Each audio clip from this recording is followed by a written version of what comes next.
There's a place in America where silence screams and shadows remember everything. A place that didn't just witness death, it swallowed it whole. They say the walls know your name before you even whisper it, and they never forget it once you leave.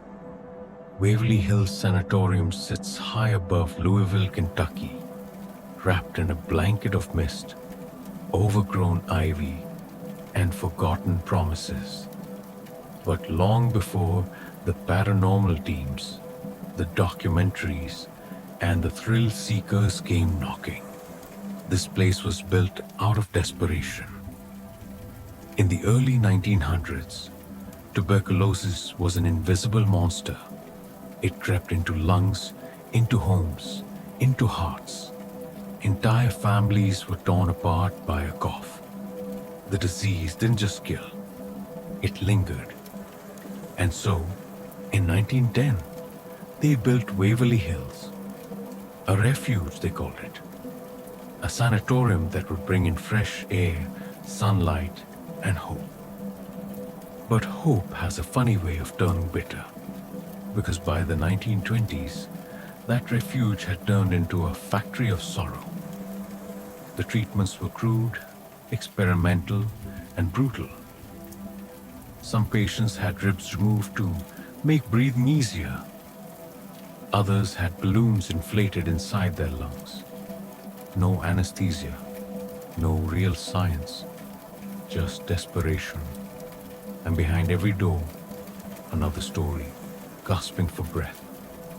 They expanded the hospital in 1926 to accommodate the rising number of patients. The death toll climbed fast, too fast. Some say it reached 63,000 over the decades, though official numbers were always suspiciously low. There was a nurse, young, full of life, just 23 years old. Her name was Mary Lee. She worked the night shift, caring for the terminal cases. She was known for humming softly as she walked the halls. She lit up the ward with kindness, even when everything around her was decaying. But kindness doesn't protect you from loneliness. One morning, she didn't clock out.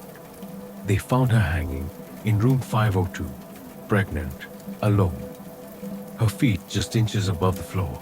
No note, no warning, just silence. And since that day, room 502 has never truly been empty. Visitors report hearing a woman's sobs. Nurses hear whispers through the vents. Security cameras glitch whenever pointed at the doorway.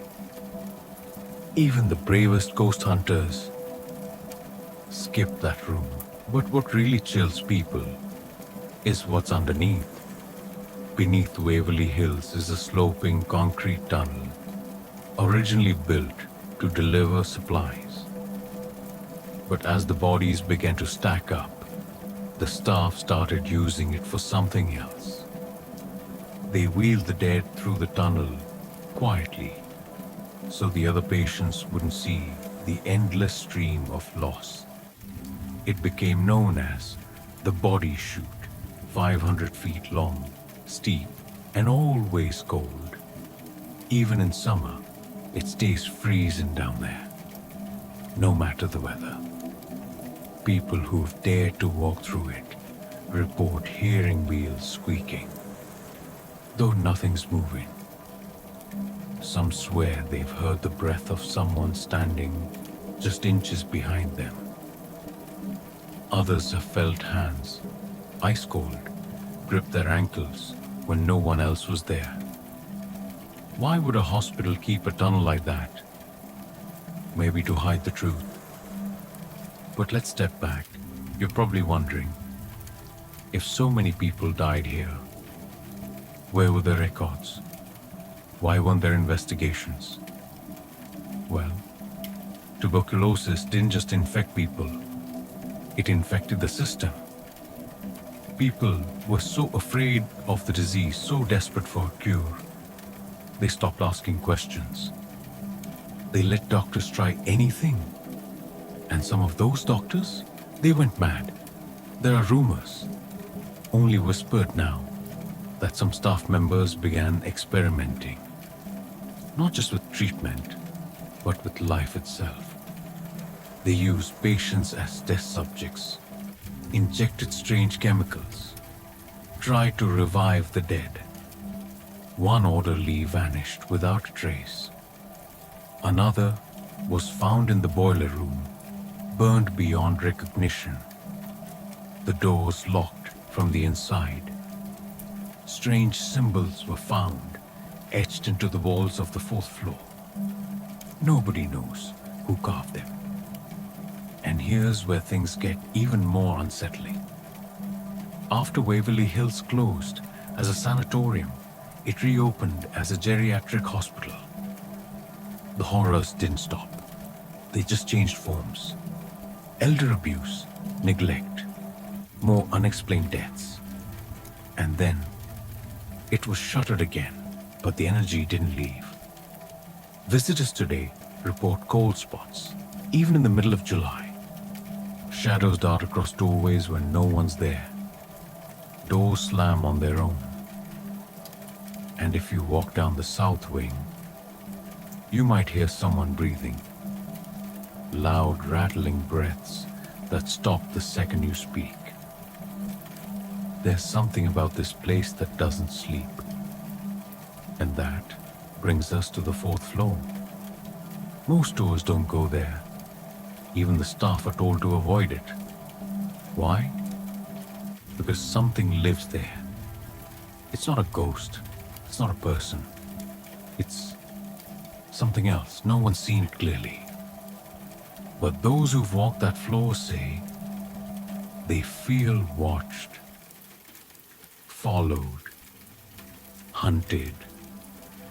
They see shapes that crawl across the ceiling. Hear growls that don't belong to any animal. One man, a former Marine, visited with his wife. He walked into room 417. 5 minutes later, he came out shaking, white as a sheet. He never spoke about what he saw, but he never slept through the night again. His wife says he still wakes up gasping, whispering, "Don't let it in." Sometimes, silence is a warning. And then there's the infamous mirror room, an old therapy chamber filled with antique mirrors. They believed that light therapy could cleanse the soul, but mirrors, as it turns out, can trap more than reflections. People who've looked into those mirrors say they saw themselves, smiling back, even when they weren't. One visitor said she saw her reflection blink, but her own eye stayed open. Another claimed that the mirror cracked while she was standing in front of it. When they checked the camera footage, the mirror had never moved, but the woman was gone. They found her outside in the parking lot, barefoot, crying, muttering one word over and over. And here's the most chilling thing. Every hour, on the hour, something knocks from the inside of the old elevator shaft. 3 slow knocks, then nothing. The shaft has been sealed shut for years, but the knocking never stopped. Maintenance staff have drilled it open multiple times. Nothing inside, not even rats.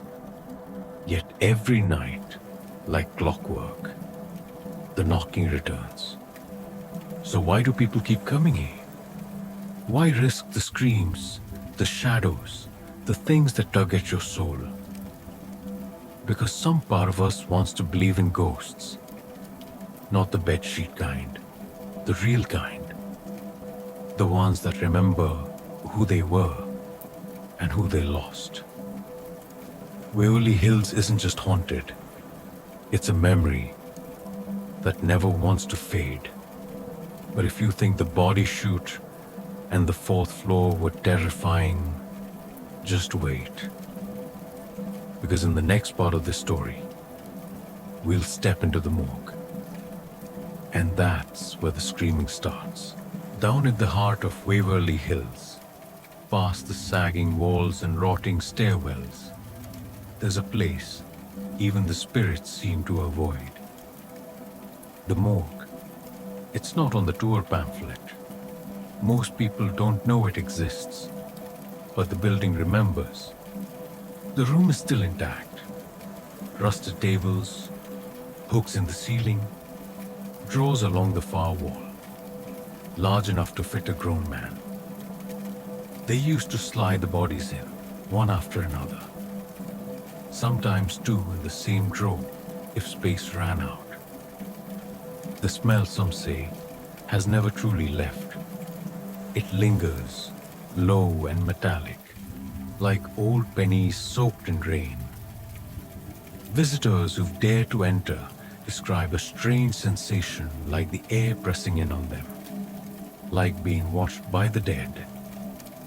One man, a skeptic, came with a group of friends. They laughed, joked, tried to summon a spirit. The lights flickered and a low groan echoed from the drain in the corner. He collapsed minutes later, convulsing. Eyes rolled back.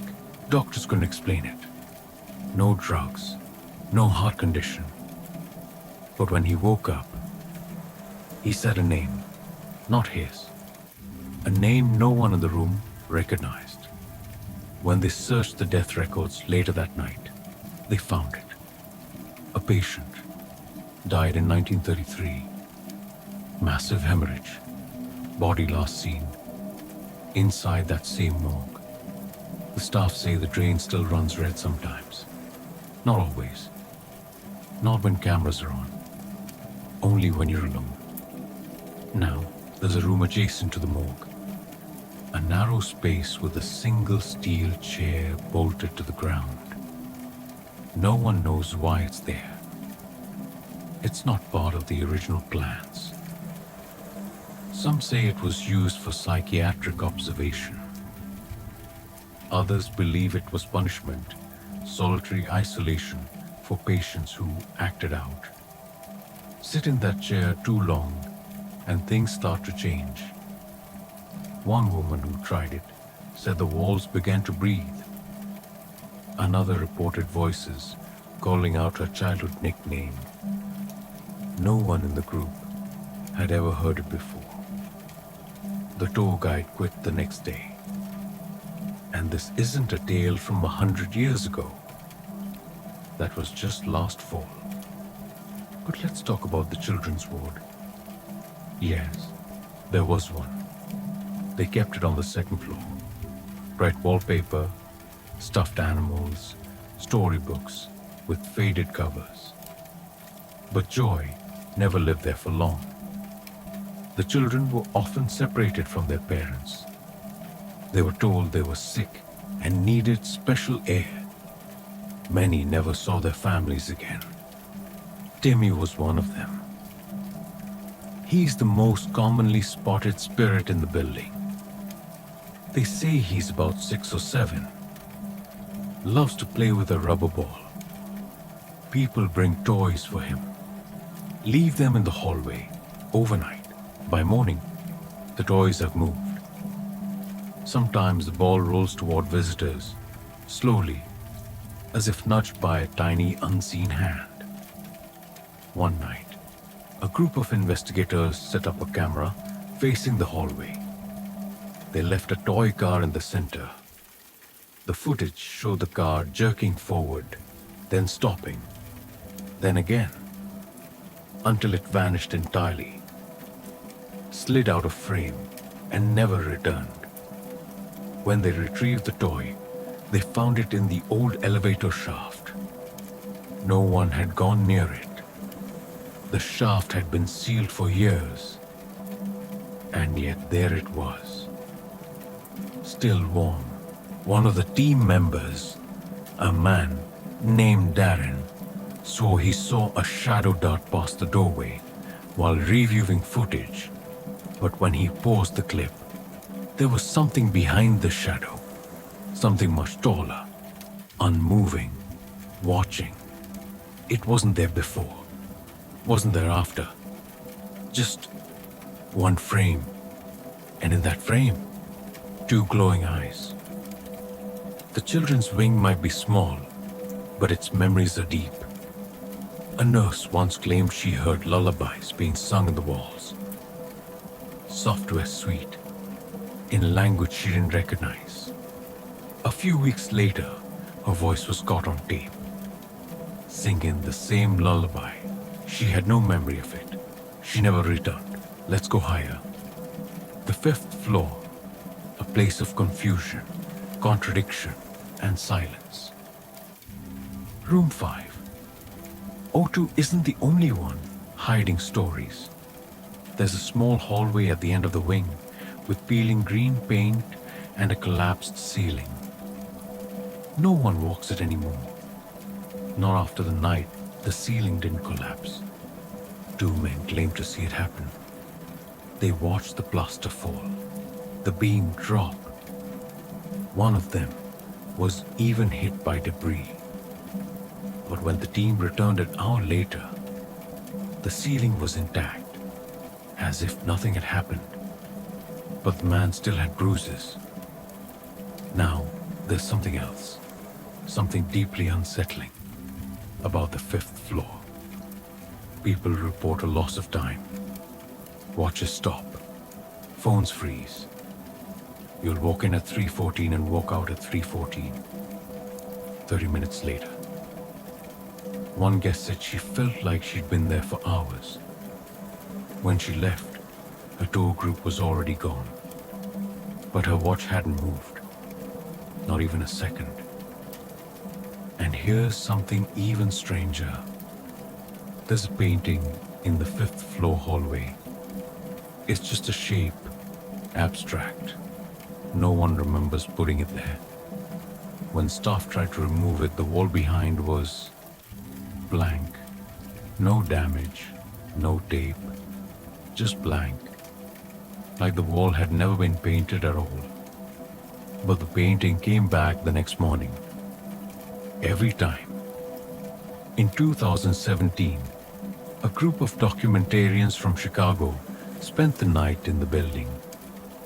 They were shooting footage for a film. 4 cameras, 1 crew. One of them, Brian, decided to sleep in room 506, alone. Just him and a sleeping bag. He left the walkie on. Around 2:11 a.m., the rest of the crew heard static, then a whisper. "Don't open the door." They rushed up, found Brian in the corner of the room, eyes wide, clutching his knees. The door was still locked from the inside, but the chair in the room, one that had been bolted to the floor, was upside down. He never spoke about what happened, just left the project.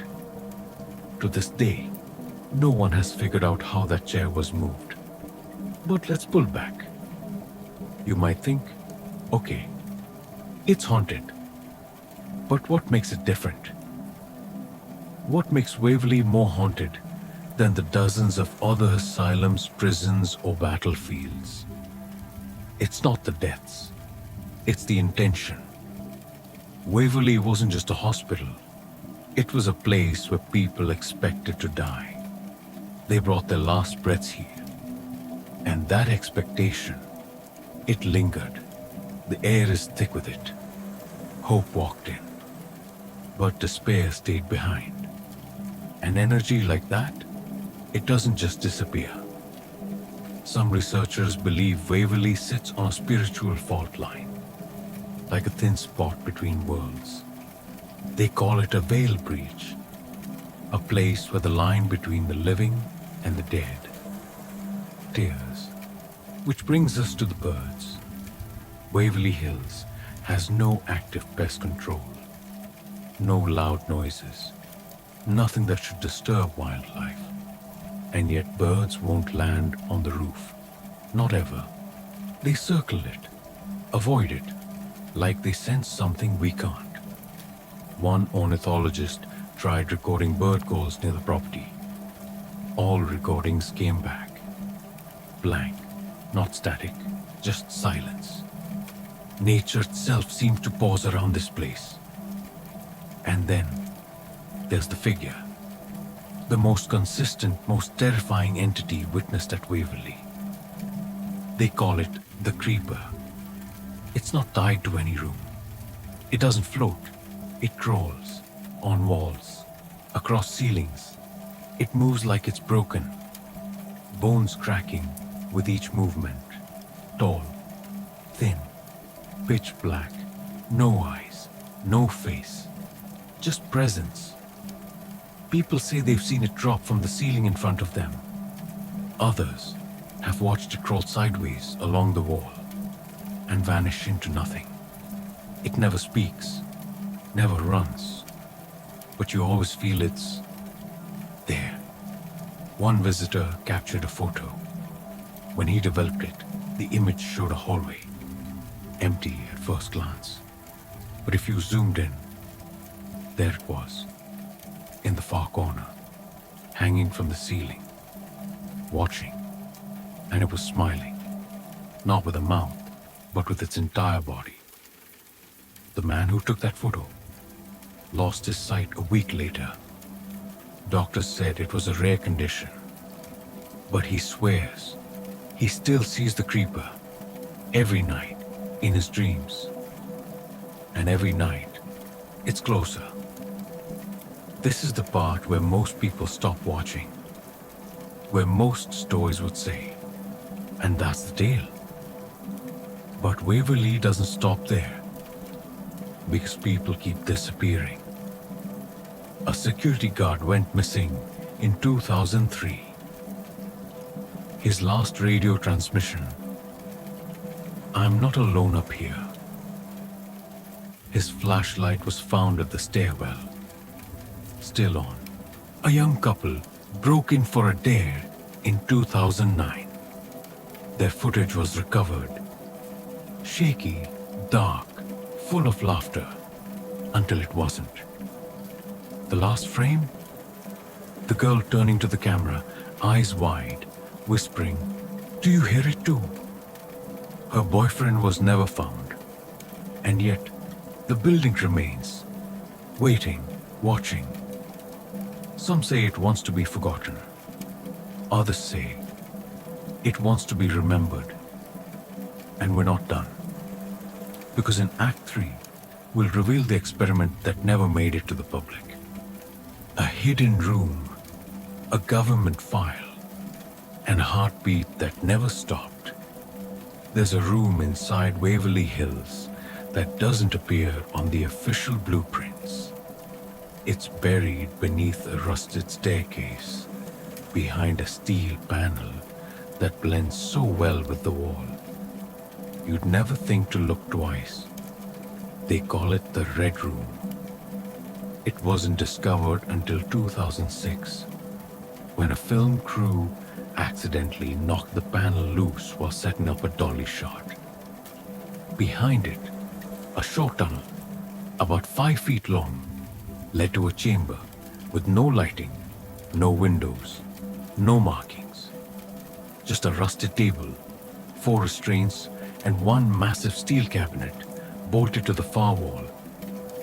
The air inside wasn't just stale, it was suffocating. The camera crew refused to enter. One man tried. He made it 5 steps in, then dropped to his knees, vomiting. He later said he felt like something was drilling into his skull. And that night he slept with the lights on, for the next 46 nights. But the strangest part wasn't the room itself. It was what was found in the cabinet. There were files, government-issued folders, yellowed with time, stamped with an insignia no one recognized.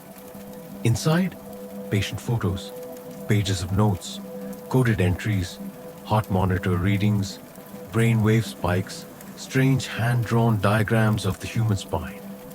One folder was labeled Subject Delta 34, Status contained. Vocal activity ongoing. No one knows who Delta 34 was. No birth date, no history. Just one black and white photograph of a young man, eyes closed, mouth open in what looked like a scream. The back of the photo simply read, "Do not wake."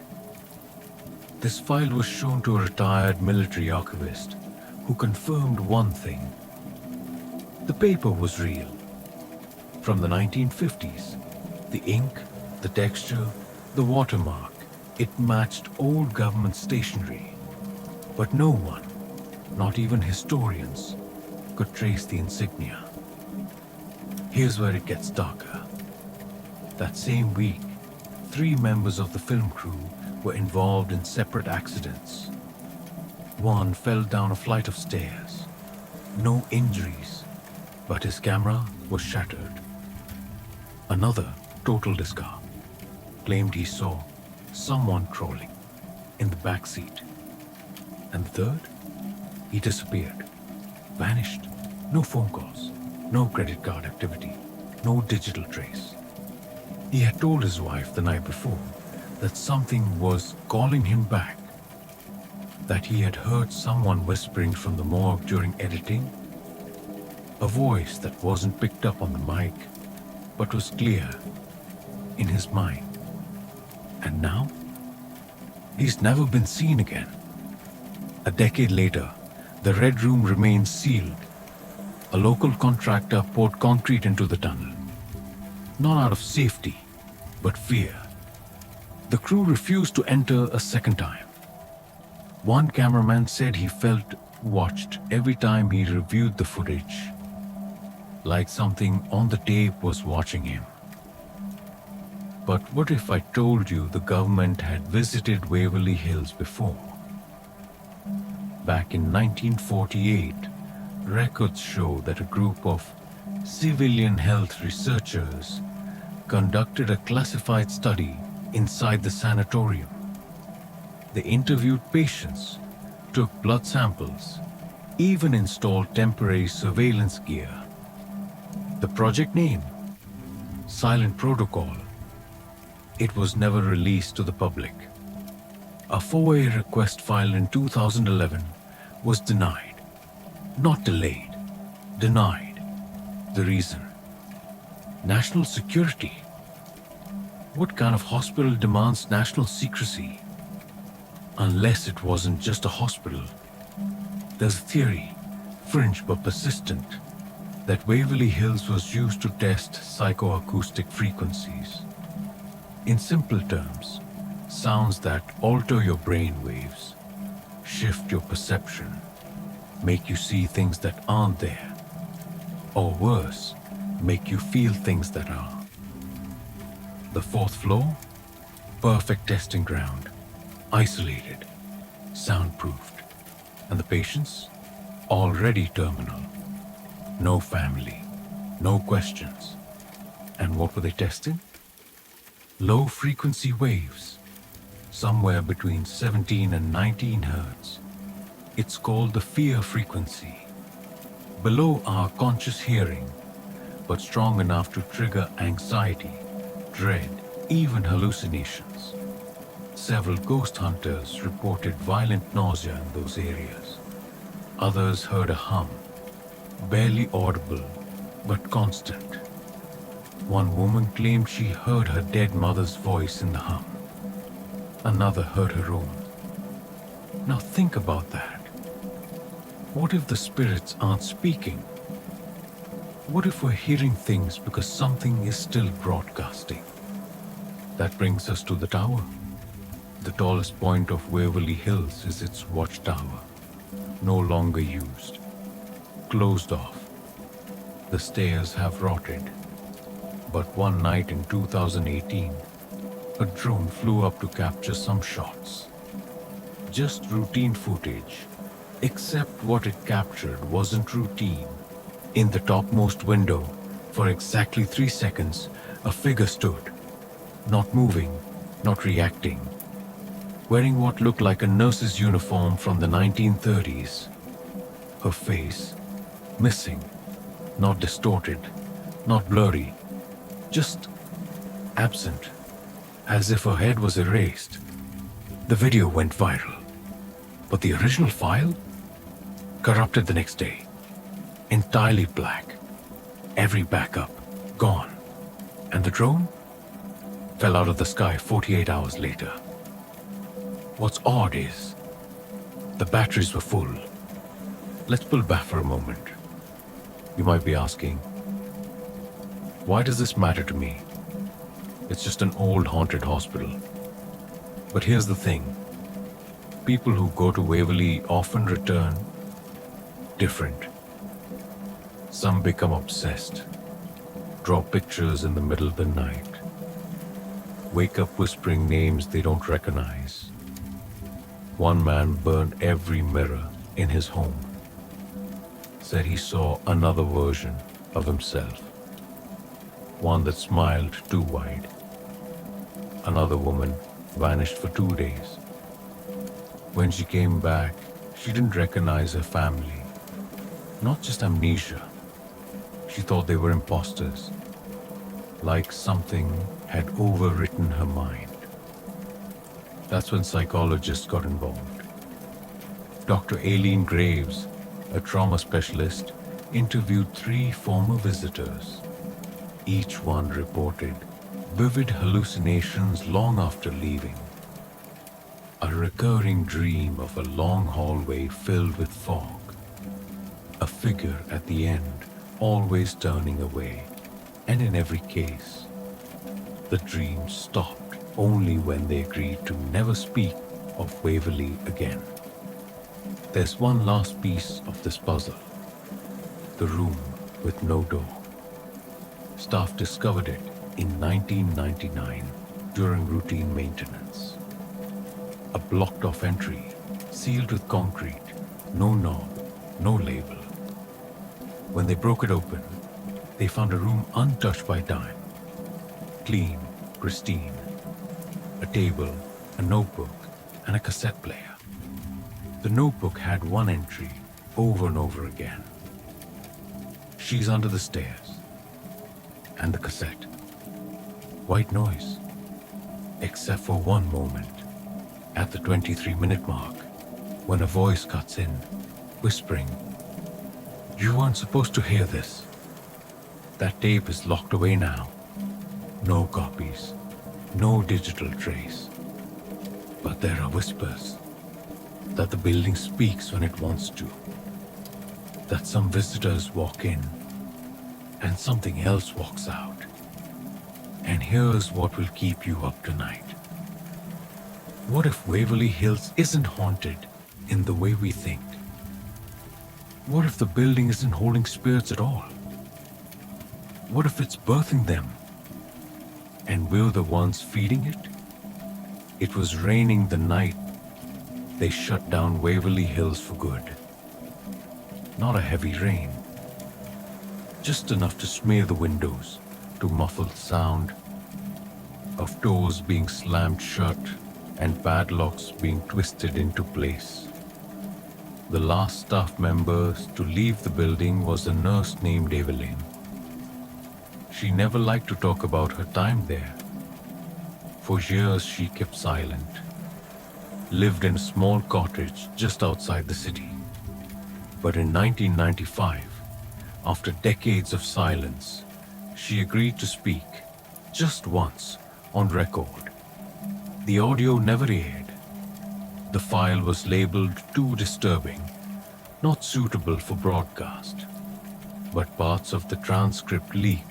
Evelyn claimed the building itself would hum late at night, that the pipes didn't creak like old metal, but like breathing, deep, rhythmic, slow, like something sleeping beneath the foundation. She said the building fed off them, that every scream, every gasp, every sob added another brick to its walls. When the patients were quiet, it was almost peaceful. But when they cried, the walls would shiver. She spoke of a girl named Ruth, 12 years old. diagnosed with a severe case of tuberculosis. But she wasn't coughing. She wasn't weak. She was smiling all the time. Ruth would talk to people who weren't there, laugh at jokes no one told. One night, Evelyn saw her standing by the window, speaking softly into the glass. When she asked who she was talking to, Ruth replied, "The ones in the well." There was no well, at least, not one anyone knew about, but Evelyn said she started dreaming about one. A deep hole, lined with bone. No water, just eyes looking up, blinking in unison. On her final day, Evelyn entered the children's wing and found Ruth gone. Not in her bed, not in the hallway, just gone. The room was ice cold, the window still shut. But on the floor was a single word, written in frost. "Thanks." After the interview, Evelyn burned all her journals, moved away, and never spoke again. But before she vanished, she left one note. "If you hear it breathing, don't breathe back." And now we reach the end, or what looks like the end, because there's one more story, one final moment the city tried to erase. October 31st, 1974. Halloween. A group of teenagers broke in after dark. Just a thrill, a dare, nothing more. They brought flashlights, sleeping bags, snacks. Laughed at the creaks and groans of the old sanatorium. But one of them, David, brought something else. A Ouija board. He wanted to talk to the nurse. That's what he said. He set it up in room 502. The others joined in, half mocking, half curious. The board started moving. At first it spelled nonsense.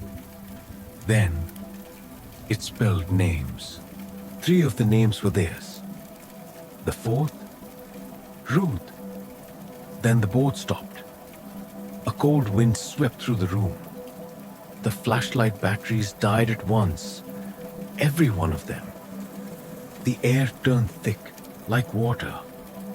They panicked, ran, tried to find the exit. But the hallways didn't lead the same way anymore. What should have been a straight corridor now bent sideways. Doors that once opened now led to brick walls. It was like the building had changed, shifted. David was the last to be seen. The others escaped by smashing a window on the first floor. They ran barefoot into the woods. Police searched for hours. Dogs refused to enter. Equipment failed. They found David's flashlight at the bottom of the elevator shaft. It was still on. David was never found. His photo remains in the city archive, classified under unsolved disappearance. And that's when they sealed the place for good. No more patients, no more stories, just echoes. And echoes are hard to silence, because people still hear them. Even today, the ones who dare to visit, who walk the body chute, enter room 502, or brush past the old metal beds, describe a strange feeling as they leave. Not fear, not sadness, something else. Like they're being followed, like something has stepped into them, stuck to them, quietly, waiting. And once they get home, it starts. The sounds, the hum, the mirror that shows a hand that isn't theirs. The voice that whispers from under the bed, not in anger, but in recognition. As if it remembers them, as if it chose them. And you, listening now, safe in your bed, under warm covers, maybe even thinking, it's just a story. Ask yourself something. Why did you keep listening? What part of you needed to hear all of it? Why didn't you pause when it got too real? Because maybe, just maybe, Waverly heard you. And it's listening now. Still hungry? Still breathing? Still waiting for one more visitor? Or maybe you already went. Maybe you just don't remember it yet. Sleep well tonight. If you can. And if you wake up at 3:14 a.m. and hear 3 knocks on your wall, don't answer. Let it knock. Let it knock forever. Because if you answer back, it remembers the sound of your voice. Before you go, let's change the tone for just a moment. You've made it through 50 minutes of one of the darkest stories in American history. You've stared into shadows, walked through silence, and heard the breath of forgotten souls. Now, it's time to hear something powerful. If you've ever wondered how small actions echo across time, how tiny changes compound into something unimaginable, I want you to join me in the next video. It's not about ghosts. It's about something far more real. Sleep tight.